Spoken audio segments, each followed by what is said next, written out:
আৰু আমাৰ মাজত উপস্থিত শিলচৰ মেডিকেল কলেজৰ অধ্যক্ষ ডাঙৰীয়াকে আদি কৰি বিশিষ্ট ব্যক্তিসকল, senior medical oncologist of Silchar cancer care unit doctor T Kannan, Silchar medical কলেজৰ অধ্যাপক অধ্যাপিকাসকল আৰু ছাত্ৰ ছাত্ৰী বন্ধু বান্ধৱীসকল আৰু সুধীবৃন্দ, আজি আমাৰ কাৰণে এটা অতি গৌৰৱৰ দিন।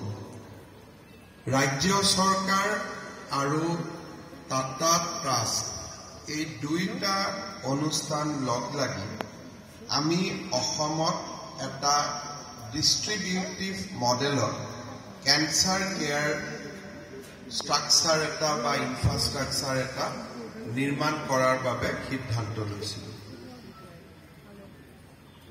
ইয়াত তিনিটা আমি এই ডিস্ট্রিবিউশন যেটো মডেল আছিল এই তিনিটা লেয়ার, যে ক্যাটেগরি 3, ক্যাটেগরি 2 আৰু ক্যাটেগৰি 1।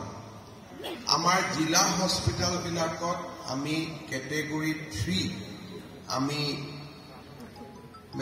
ক্যান্সাৰ কেয়াৰ হস্পিটাল নিৰ্মাণ কৰিছিলো।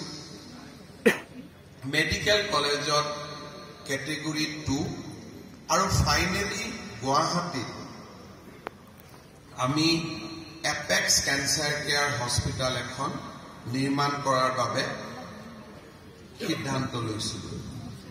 আৰু এই গোটেই ব্যৱস্থাটো আমি দেখা পাওঁ যে 17খন ক্যান্সাৰ হস্পিটাল নিৰ্মাণ হ'ব বা হোৱাৰ পৰ্যায়ত আছে।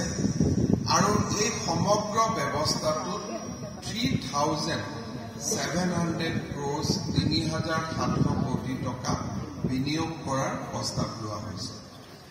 আজি আমি কাছাৰত যিখন লেভেল 2 আমি ক্যান্সাৰ হস্পিটাল উদ্বোধন কৰিলো।